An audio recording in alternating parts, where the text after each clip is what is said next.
Hello competitors, आप सब कैसे हैं? आई होप आप लोग सब ठीक होंगे। तो आज है 1 जनवरी 2026, तो सभी को हैप्पी न्यू ईयर। आप लोग एंजॉय कर रहे होंगे और अपना ये नए साल के शुरुआत करने के लिए भी आप तैयार होंगे। जो भी पहले आपके जो भी जैसा भी घटा वो आप इसे नज़रअंदाज करके और अपनी गलतियों पे काम करके आप अपने अंदर सुधार लाके आगे बढ़ सकते हैं। जिनको भी 2025 में जो आप जॉब करने के तैयारी कर रहे थे, जो कर रहे थे, जो पाने के लिए कोशिश कर रहे थे, नहीं प्राप्त किए, तो 2026 में आप लग जाइए और अ, और भी बेहतर तरीक़ों से आप अपने तैयारी को एक नया मोड़ दें, ठीक है? और हमारे साथ बने रहिए ताकि आपकी तैयारी और भी बेहतर हो पाए। इसी बात पे मैं थोड़ा आपके लिए कुछ कहूँगा, ठीक है? तो कहा जाता है कि आज अपने कार्यों के माध्यम से अपने मनचाहे भविष्य का निर्माण करें। अपने सपनों और उन्हें प्राप्त करने की अपनी क्षमता पर विश्वास रखें, ठीक है? कहा जाता है कि create the future you want through your action. Today believe in your dreams and your ability to achieve them. यहाँ अपने माध्यम से ही अपने कार्यों के आप जो करेंगे ना उसी के ज़रिए आपके मनचाहे मतलब जो भी आप चाह रहे हैं, कोई चाह रहा है आईएएस बनना, कोई चाह रहा है आईपीएस बनना, कोई और चीज़ बनना चाह रहा है, जो कोई किसी का होगा कि जॉब लेने का है, कोई भी जॉब लेने का है, कोई और भी चीज़ बनना चाह रहे हैं कि हम मतलब जो भी आपका ड्रीम हो, तो वो अपने कार्यों के माध्यम से ही आप अपना भविष्य का निर्माण कर सकते हैं। और अपने सपनों और उन्हें प्राप्त करने की अपने अंदर जो है ना एबिलिटी यानी क्षमता पे विश्वास रखने की आपकी ज़रूरत है और इसी के आप अच्छी से बढ़ सकते हैं रख के। और क्या है कि शुरुआत करने का तरीका है, एक तरीका होता है शुरुआत करने का कि आप बातें जो है ना बातें करना बंद कीजिए, आप अपना काम शुरू कर दीजिए। इसी पे एक वाल्ट डिज्नी के द्वारा कहा गया है कि the way to get started is to quit talking and begin doing. Okay, आप अपने शुरुआत करने का तरीका है कि बातें करना बंद करो और अपना काम शुरू कर दो। तो हम लोग भी अब ज़्यादा देर तक नहीं लेते हैं, हम लोग भी अपना शुरुआत करते हैं आज का मुद्दा। तो स्वागत है हमारे चैनल पे वैप्स academy, variety of exam pattern with strategy academy पे, और हमारा टेलीग्राम चैनल है वैप्स एकेडमी 24। तो हमारा एक थोड़ा-सा लक्ष्य है आपके लिए कि आप हमारे उस लक्ष्य तक हमें भी पहुँचाएँ। तो 2026 का शुरुआत में थोड़ा हम लोग को मोटिवेट कर दें आप लोग, तो सब्सक्राइब करें प्लीज़ गाइज़ और शेयर करें। तो आगे बढ़ते हैं हम लोग आज का पहला मुद्दा पे। तो हमारा जो पहला मुद्दा है आज का द हिंदू में कह रहा है कि Himachal set to legalise cannabis cultivation. Okay, तो क्या कह रहा है कि हिमाचल प्रदेश जो है अभी सरकार ने क्या किया है कि कंट्रोल एंड रेगुलेटेड जो कैबिनेट जो भांग होता है उसके लिए क्या खेती को वैध करने के लिए क्या है मतलब एक नीतिगत कदम उठाया है। इसका लक्ष्य है कि इंडस्ट्री और मेडिकल जो होता है औषधि उपयोग में आपका ये के लिए नियमन रूप से उगाया जाए, मतलब कि इसको कल्टीवेशन करने के बाद है कैनबिस मतलब भांग होता है जो। और इसके तहत जो है कि एक एनडीपीएस जो हमारा एक्ट है नेशनल ड्रग्स का जो है वो क्या कह रहा है कि 1985 के प्रावधानों के तहत कहता है कि यह खेती पर पहले प्रतिबंध था, बैन लगाया हुआ था।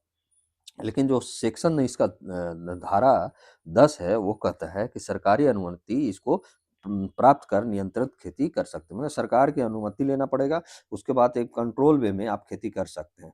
इसका खेती आप कर सकते हैं लेकिन एक कंट्रोल वे में, और भी आपका सरकार के द्वारा पहले अनुमति लेना पड़ेगा। आगे क्या कह रहा है कि हमारा कि ये आपका हिमाचल की नीति में जो साइको एक्टिव कंपाउंड है ना, जिसको टीएचसी जो यहाँ पे बोला गया है कि उसको 0.3% से कम रखने का नियम है ताकि यह नशीले रूप में न उभरे, सिर्फ औद्योगिक और औषधि उत्पादों तक ही सीमित रहे। राज्य सरकार ने क्या किया है, हिमाचल प्रदेश का सरकार ने एक ग्रीन टू गोल्ड पहल की शुरुआत की है जिसके तहत क्या है कि भांग आधारित कृषि को सतत आर्थिक विकास का मार्ग माना जा रहा है। ओके, अब यहाँ पे हम लोग थोड़ा-सा पढ़ते हैं कि कैनबिस होता क्या है? मतलब भांग क्या होता है? तो इसको हम लोग पढ़ते हैं। कैनबिस एक पौधा है जिससे भांग, गांजा, चरस प्राप्त होते हैं। इसमें पाए जाने वाले प्रमुख जो रसायन होते हैं, जो अभी मैं बता रहा था आपको, टेट्राहाइड्रो कैनबिनोल जो है आपका टीएचसी, ये एक नशीला तत्व होता है। और इसमें एक और जो रसायन पाया जाता है, केमिकल पाया जाता है, सीबीडी पाया जाता है, या कैनाबिडियोल पाया जाता है, जिसको औषधीय उपयोग में या गैर नशीले पदार्थ में किया जाता है। कानूनी स्थिति क्या है भारत में? तो एनडीपीएस जो एक्ट है उसके तहत है, गांजा और चरस अवैध है। अब भांग के पत्ते जो हैं एनडीपीएस के तहत निषिद्ध नहीं है। राज्यों को नियम लागू करने का ये क्या देता है? प्रावधान करवाता है कौन? एनडीपीएस। ओके, आगे बढ़ते हैं। जो इसका सेक्शन जो 10 हमारा कहता है एनडीपीएस का, कि राज्य सरकारों को नियंत्रित और औषधि या इंडस्ट्रियल यूज के लिए आप खेती करवा सकते हैं। ओके, अनुमति दे सकता है। इसी प्रावधान के तहत हिमाचल प्रदेश, उत्तराखंड और एमपी जैसे राज्य जो हैं कंट्रोल कैनबिस इंडस्ट्री का मतलब नीति बना रहा है। आगे बढ़ते हैं हम लोग। इसका उपयोग सबसे ये है, कैनविस का उपयोग याद रखिएगा, क्योंकि क्वेश्चन इसी तरह फंसाता है कि कैनविस का उपयोग कहाँ-कहाँ होता है। तो ये हमारा जो होता है उपयोग, सबसे पहले होता है आपका औषधि में, ठीक है? मेडिसिनल, जैसे दर्द निवारक आपको जो औषधि आता है, मिर्गी होता है, कैंसर थेरेपी में ये सहायक होता है। आयुष और फार्मा रिसर्च में ये उपयोग किया जाता है। और क्या है कि इंडस्ट्रियल में कहाँ ये उपयोग होता है? जैसे कपड़ा बनाने में, रस्सी बनाने में, बायोप्लास्टिक बनाने में, कागज़ में।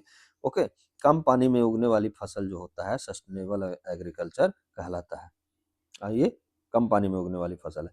आर्थिक इसकी कहाँ उपयोग होता है? तो वैकल्पिक नकदी फसल में भी हो सकता है, ठीक है? क्रॉप्स मतलब कैश क्रॉप्स में। ओके, ग्रामीण को रोज़गार मिलता है इससे।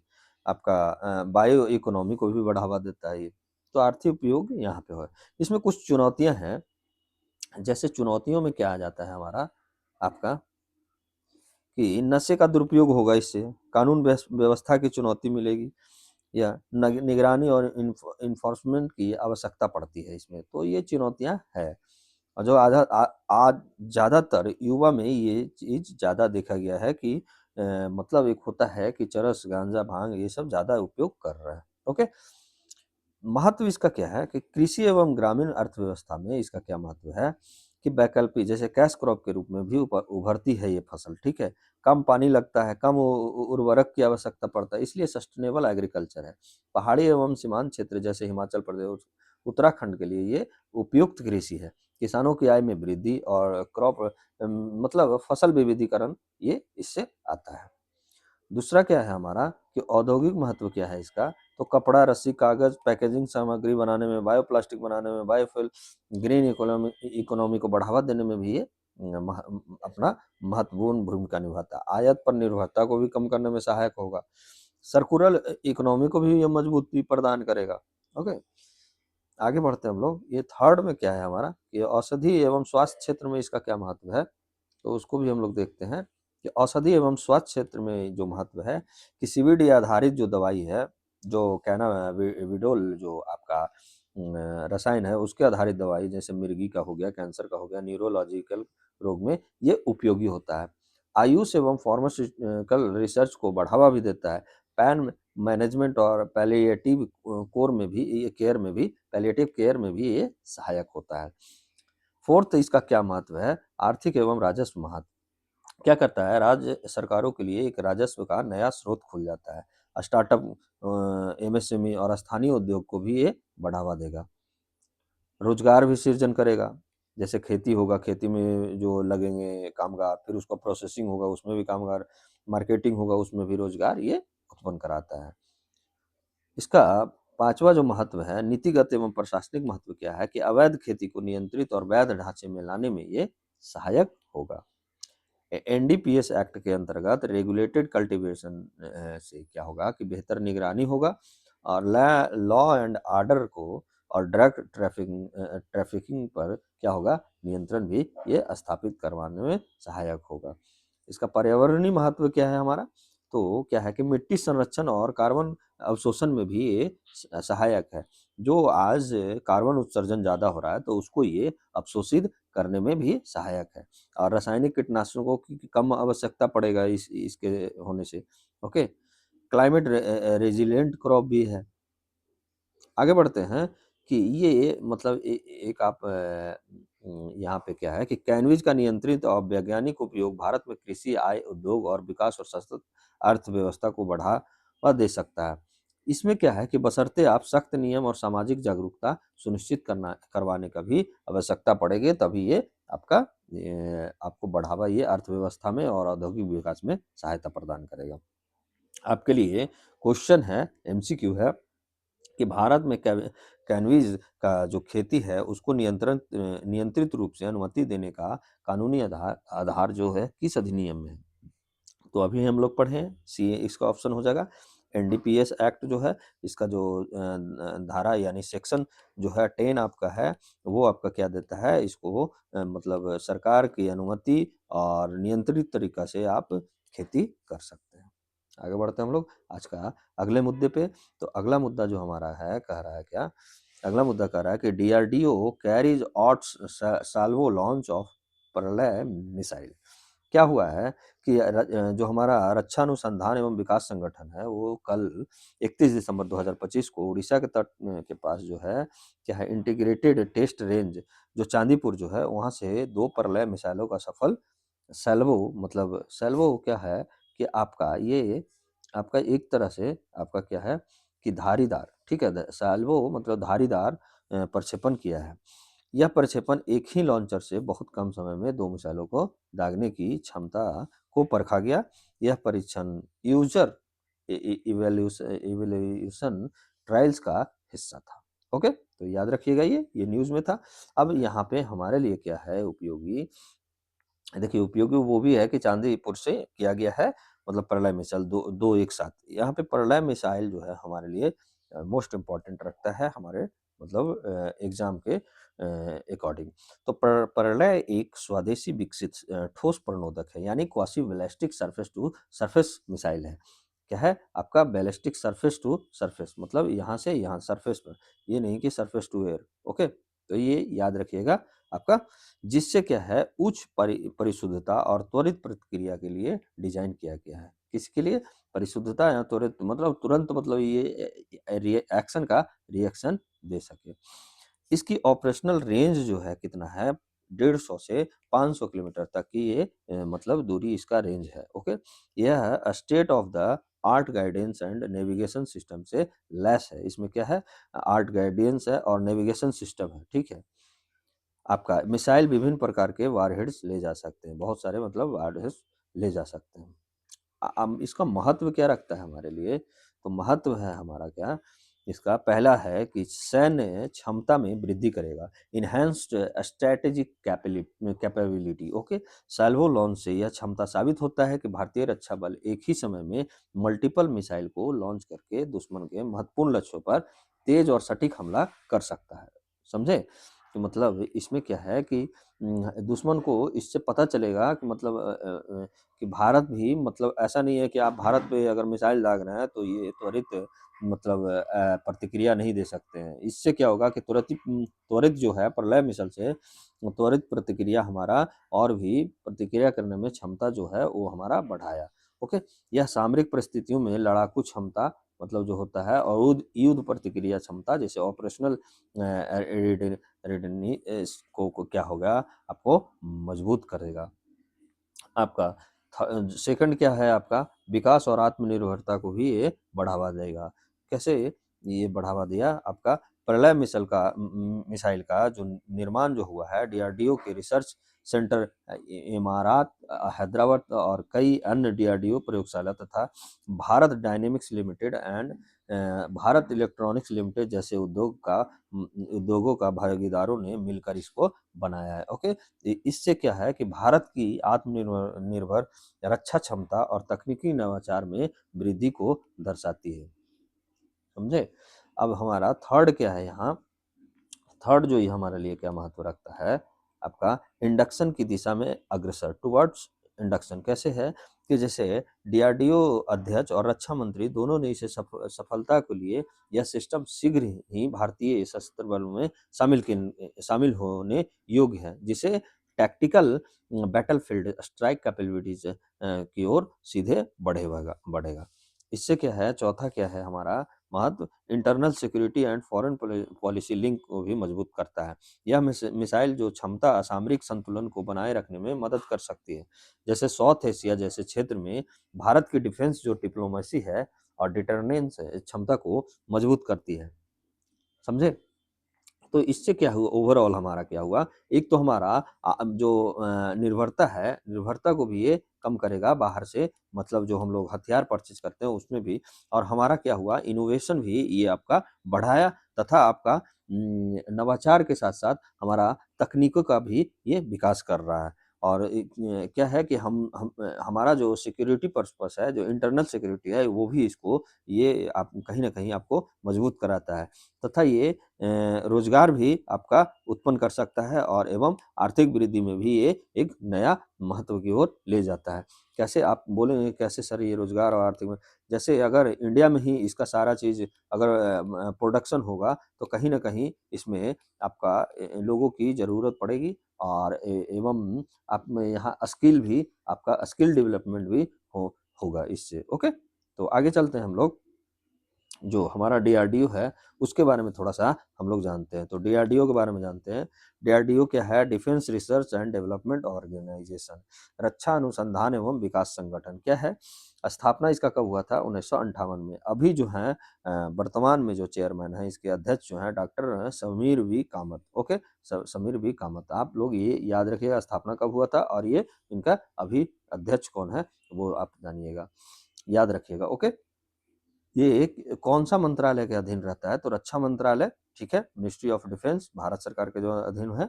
मुख्यालय कहाँ है इसका? हेडक्वार्टर जो है आपका नई दिल्ली में है। उद्देश्य क्या है? भारत को रक्षा प्रौद्योगिकी में आत्मनिर्भर बनाने का इसका उद्देश्य है। मुख्य कार्य क्या करता है? Missile, radar, electronic warfare, UAV जो आपका ड्रोन होता है, साइबर होता है, एआई होता है, हाइपरसोनिक तकनीक का विकास करना। ओके? थल सेना, नौसेना, वायुसेना के लिए स्वदेशी हथियार प्रणाली को भी विकास करना, मेक इन इंडिया, आत्मनिर्भर भारत को बढ़ावा देना। ओके? तो इसका जो कार्य है हम लोग समझ गए। इसकी कुछ जो है उपलब्धियाँ भी हासिल किया है। क्या-क्या? जैसे मिसाइल में अग्नि बनाया है, पृथ्वी बनाया, प्रलय अभी बात कर रहे हैं, आकाश बनाया, अस्त्र बनाया। सिस्टम्स क्या-क्या बनाया है? जब पिनाका रॉकेट सिस्टम जो अभी आपका कल ही आप लोग हम लोग पढ़े थे, आरजी जो करके एलजी आरजी जो लॉन्ग रेंज का जो एक पिनाका का है, जो थर्ड वर्जन है इसका, वो अभी हमारा बनाया गया है। ओके? तो पिनाका रॉकेट सिस्टम बनाया, तेजस बनाया, एलसीए, एईडब्ल्यू एंड सी बनाया। स्ट्रेटेजिक जो तकनीक का विकास किया, बीएमडी का हाइपरसोनिक टेक्नोलॉजी लाया, एसैट जो टेक्नोलॉजी, अब ये क्या है, रणनीतिक तकनीक का विकास किया। रिसेंट में अभी प्रलय मिसाइल का जो साल्वो लॉन्च, एक ही लॉन्चर से कई मिसाइल को दागना ही साल्वो लॉन्च कहलाया। ओके? तो ये आप याद रखिएगा इसकी उपलब्धियाँ।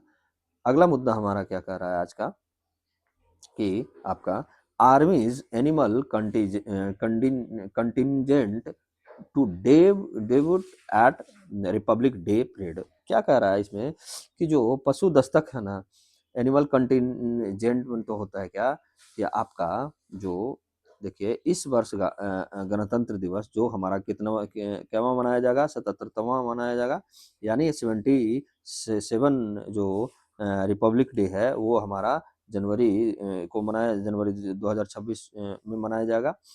तो उस परेड में क्या है कि भारतीय सेना का एनिमल जो कंटिजेंट है, मतलब पशु दस्ते हैं, पहली बार कर्तव्य पथ पर नई दिल्ली में मार्च करेगा। यह परेड का ऐतिहासिक हिस्सा होगा, जिसमें कई 4 पहरेदार, मतलब साइलेंट वॉरियर शामिल होंगे, जिनमें ऊँट, जास्कर पोनी, रैप्टर्स या सैनिक कुत्ते शामिल हो सकते हैं। ये क्या है, आपका पशु दस्ते हैं, मतलब एनिमल कंटिजेंट है। ओके? आपका इसमें क्या होता है एनिमल कंटिजेंट, तो ये होता है यह रिमॉन्ड एंड वेटरनरी क्रॉप्स होता है। का एक विशेष रूप से तैयार किया गया दस्ते हैं, जो जानवरों की भूमिका और योगदान को दर्शाता है। इसमें क्या होगा, परेड में शामिल इस बार कौन-कौन होगा वो हम लोग देख लेते हैं। तो बैक्ट्रियन कैमल्स होगा, जो बैक्ट्रियन कैमल्स जो जिसको बोला जाता है 2 कूड़े वाले ऊँट, ओके? खासकर ये लद्दाख जैसे कठिन इलाकों में लॉजिस्टिक और गश्ती हेतु उपयुक्त होता है, ओके? इसका उपयोग कहाँ किया जाता है? तो लद्दाख जैसे कठिन इलाकों में भी इसका उपयोग किया जाता है। हमारा जो सेकंड होगा आपका, ये होगा जांस्कर पोनीज या जांस्कर पोनी, ओके? पहाड़ी इलाकों में निरंतरता और पैदल यात्राओं में ये सहायक प्रजाति है, ओके? आर्मी डॉग्स जो है, जो सेना का कुत्ता है, साइलेंट वॉरियर इसको बोला जाता है, जो आतंकवाद को और विस्फोटक खोज और बची कार्यों में बेहद महत्वपूर्ण निभाता है। तो ये हमारा जो आर्मी डॉग्स का काम है। एक होता है रैप्टोर्स यानी शिकारी पक्षी, ये क्या करता है, निगरानी एवं सुरक्षा में उपयोगी होता है, सर्विलांस करने में इसका उपयोग किया जाता है। अब इसकी महत्व क्या है? जैसे ये शामिल करने का क्या महत्व दिखा रहा है? तो ये जो हमारा शामिल होगा, ये क्या कर रहा है कि वीरता और समर्पण का एक प्रतीक को ये प्रदर्शित करेगा। ये पशु न सिर्फ लॉजिस्टिक सपोर्ट करते हैं, बल्कि ये अत्यंत कठिन इलाकों में भी सैनिक के साथ काम करते हैं। जैसे सियाचिन ग्लेशियर और लद्दाख के ठंडे रेगिस्तानों में भी ये काम करते हैं। तो इसका वीरता और समर्पण का प्रतीक को ये दर्शाता है। इसी के लिए इसको शामिल किया गया है। महत्व और क्या रखता है कि सेना की ऑपरेशनल कैपेबिलिटी को भी ये दर्शाता है। इनका मार्च यह संकेत देता है कि देश की रक्षा क्षमताएँ सिर्फ मशीनों और जवानों तक सीमित नहीं है, बल्कि 4 पहिया और 4 पैर वाले योद्धाओं की सहायता से भी महत्वपूर्ण होता है। कितनी बड़ी बात ये कहा गया है। देखिए यहाँ पे फिर से पढ़िए कि यह मार्च जो है देश की मतलब संकेत यह देता है कि देश की रक्षा सिर्फ मशीनों मतलब जैसे हथियार जो हम लोग उपयोग करते हैं वही नहीं, या हमारे जो सेना जवान है वही नहीं, वहीं तक सीमित नहीं है, बल्कि क्या है कि 4 पहिए और 4 पैर वालों योद्धाओं के सहायता भी महत्वपूर्ण है। ओके? तो याद रखिएगा ये सब चीज़ें। आपको मेंस में आपको ये सब वर्ड जो है आपको डिकोड करने में बहुत ही मतलब एक आपके लिए बहुत ही इफ़ेक्टिव आपका क्वेश्चन आंसर आपका आंसर को इफ़ेक्टिव करेगा, ओके? थर्ड में हमारा चलते हैं क्या महत्व रखता है कि कल्चरल एंड ट्रेडिशनल प्राइड भी ये दर्शाता है। क्या बोलता है? परंपरा और विरासत एवं भारत की विविधता को दिखाते हुए यह पहल सेना की ऐतिहासिक और सामाजिक पहचान को भी मजबूत करती है। फिर आपका फोर्थ में क्या है कि डिफेंस एंड सिक्योरिटी के लिए कि रक्षा क्षमताओं में मानव मशीन प्रकृति का समन्वय को भी ये दर्शाता है और रिमोट एंड वेटरनरी जो कॉर्प्स की भूमिका को भी ये प्रदर्शित करता है। अब हमारा क्या है यहाँ पे कि एक बार जो पीछे हम लोग एनिमल जो कंटिंजेंट का बारे में पढ़ रहे थे, उसकी थोड़ा-सी और जानकारी ले लेते हैं कि वह विशेष सैन्य दस्ता होता है, जिसमें प्रशिक्षित पशु यानी जानवर शामिल होते हैं, जो सेना के अभियानों, सुरक्षा, लॉजिस्टिक और आपदा प्रबंधन में सहायता करते हैं। भारतीय सेना में यह दस्ता मुख्यतः रिमोट एंड वेटरनरी कॉर्प्स के अंतर्गत कार्य करता है, ठीक है? आरबीसी के अंतर्गत ये कार्य करता है। इसकी भूमिका क्या है आपका? तो ये क्या करता है सीमावर्ती और दुर्गम इलाकों में लॉजिस्टिक सपोर्ट करता है। आतंकी सुरक्षा और आतंकवाद रोधी ऑपरेशन में ये भूमिका निभाता है। सर्च एंड रेस्क्यू जब आपदा का समय आता है तो उस समय इसका भूमिका सर्च एंड रेस्क्यू में काम करता है। सैनिकों के साथ फ्रंट लाइन ऑपरेशन भी ये करता है। तो इसकी इतनी मतलब भूमिका है। अगले मुद्दे पे हम लोग चलते हैं आज का अगला मुद्दा कहता है कि on property registration and title क्या है अभी का हाल ही में क्या हुआ है कि रजिस्ट्री और टाइटल पर सुप्रीम कोर्ट ने टिप्पणियाँ दिया है। क्या हो रहा है कि रजिस्ट्री को क्या कह रहा है कि मालिकाना हक नहीं होता है, रजिस्ट्री बराबर मालिकाना हक आप नहीं दे सकते हैं। ऐसा नहीं है कि आपकी ज़मीन है, कोई भी रजिस्ट्री करवा लिया जाए, तो वो उसका मालिकाना हक नहीं होता। ये ऐसा क्या कह रहा है सुप्रीम कोर्ट ने स्पष्ट किया है कि प्रॉपर्टी का रजिस्ट्री होना स्वामित्व यानी ओनरशिप आपका टाइटल की गारंटी नहीं देता है, ठीक है? रजिस्ट्री सिर्फ दस्तावेज का सार्वजनिक रिकॉर्ड है, ठीक है? सिर्फ वो क्या है कि एक डॉक्यूमेंट्स है आपका पब्लिक डॉक्यूमेंट्स का एक रिकॉर्ड है आपका, ना कि टाइटल है कि आपको उसका ओनरशिप मिल गया है। तो ये आप याद रखिएगा। आगे बढ़ते हैं हम लोग, आगे में हमारा क्या कह रहा है कि रजिस्ट्रेशन एक्ट 1908 का जो है तहत रजिस्ट्री केवल दस्तावेज की पंजीकरण प्रक्रिया को साधती है, ना कि उसकी मालिकाना हक को दर्शाती है। ओके, वो आपका मालिक नहीं बनाता है वो। दस्तावेज का रजिस्ट्री होना यह नहीं दर्शाता कि विक्रेता के पास वैध मालिकाना हक है। यह प्रश्न सिविल न्यायालयों का है कि वो क्या कहता है कि कैसा क्या करेगा। तो ये आपका सुप्रीम कोर्ट का सीधा मतलब इसके पर टिप्पणियाँ किया है। यह विचार सीधे रजिस्ट्री को टाइटल ट्रांसफर से अलग करता है। ये क्या कर रहा है कि मतलब पहले क्या है, बहुत सारे लूप होल हैं, जिससे क्या होता है कि रजिस्ट्री को ही टाइटल घोषित कर दिया जा रहा है। तो इसको टाइटल ट्रांसफर से अलग कर रहा है। दोनों कानूनी रूप से जो अलग प्रक्रिया है, रजिस्ट्री अलग प्रक्रिया है और जो टाइटल जो है ट्रांसफर का प्रक्रिया वो दोनों अलग है। तो इसी पे मुद्दा बना है। तो पहला तो है कि ये क्या कोशिश किया जा रहा है सुप्रीम कोर्ट के द्वारा कि रजिस्ट्री की शक्ति पर निर्देश माने कानूनी दायरा क्या किया जा रहा है, दिया जा रहा है, बताया जा रहा है कि सुप्रीम कोर्ट ने रजिस्ट्रार को यह अधिकार नहीं माना कि वह टाइटल या ओनरशिप की जांच करे, उसी आधार पर रजिस्ट्री को अस्वीकार करे। ऐसा नहीं है, उसको अधिकार नहीं है। रजिस्ट्रार का कार्य है सिर्फ मिनिस्ट्री यानी केवल प्रोसीजरल सत्यापन करना, जैसे कि दस्तावेज उपस्थित है, स्टाम्प शुल्क है, रजिस्ट्रेशन शुल्क है, इसका भुगतान हुआ है या नहीं, ये आपका रजिस्ट्रार का काम है, ना कि आपको टाइटलशिप देने का यानी ऑनरशिप देने का ये इसका कार्य नहीं है। साफ साफ इसको सुप्रीम कोर्ट ने आपको कहा है। तो ये इसका जो है कानूनी जो दायरा है उसकी मतलब बताया है आपका किसको, आपका रजिस्ट्रार को। क्या कहता है कि वो ओनरशिप के अधिकारों को दावों को निर्णय नहीं दे सकता है। इसलिए एक केस हुआ था तमिलनाडु और बिहार जैसे, एक सलीमुल्लाह केस हुआ था बिहार में जो बहुत फेमस था। उसमें भी यही मतलब कि जहाँ रजिस्ट्री से पहले टाइटल प्रूफ या म्यूटेशन चाहिए था। पहले क्या था कि पहले टाइटल प्रूफ या म्यूटेशन चाहिए था रजिस्ट्री से पहले ही। तो वो रजिस्ट्री तो आप स्वीकार नहीं कर सकते हैं। को अदालत ने अल्ट्रा वायरेज यानी कानून के दायरे से बाहर करार दिया था कि ऐसा कहाँ होगा कि आप टाइटल प्रूफ और म्यूटेशन पहले ही करवा के आइए। ऐसा नहीं है, पहले रजिस्ट्री कीजिए उसके बाद टाइटल, और वो टाइटल आपका देने का काम नहीं है, रजिस्ट्रार का काम नहीं है। रजिस्ट्रार का काम सिर्फ रजिस्टर करना है, मतलब आपको पंजीकरण करने का काम है। और वो भी क्या है कि सत्यापन वो सिर्फ करेगा, केवल प्रोसीजर सत्यापन करेगा, जैसे दस्तावेज उपस्थित है या नहीं, स्टाम्प शुल्क है या नहीं, या रजिस्ट्रेशन शुल्क है या नहीं, वो आपका सिविल न्यायालय का काम है कि वो क्या करेगा जो, ठीक है।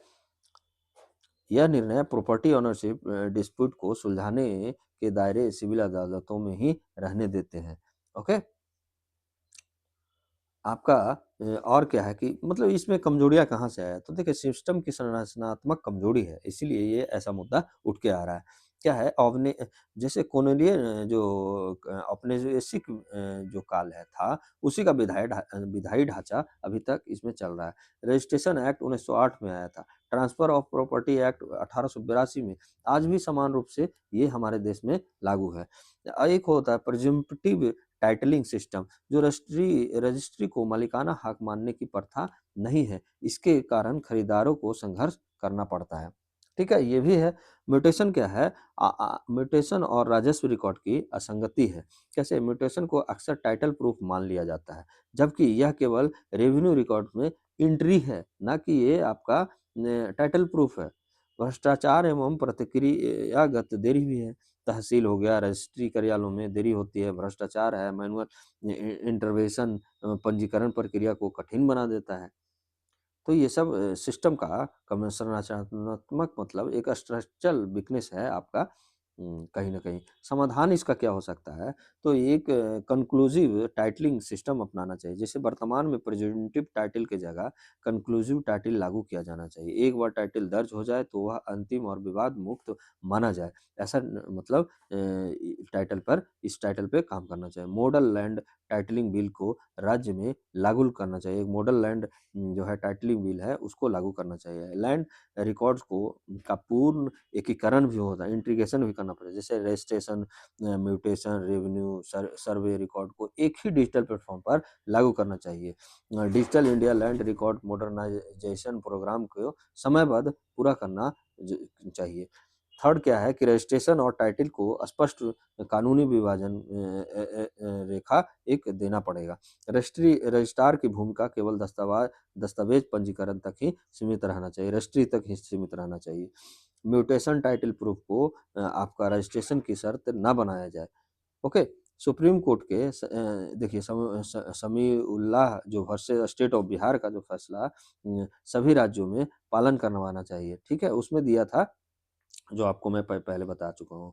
ओके, फोर्थ क्या है कि ऑटोमेटिक एंड टाइम बाउंड भी म्यूटेशन एक होना चाहिए। रजिस्ट्री के बाद स्वतः ऑटोमेटिक आपका ये समयबद्ध से म्यूटेशन अपने आप हो जाना चाहिए। नागरिक को अलग-अलग कार्यालयों के चक्कर ना लगाना पड़े।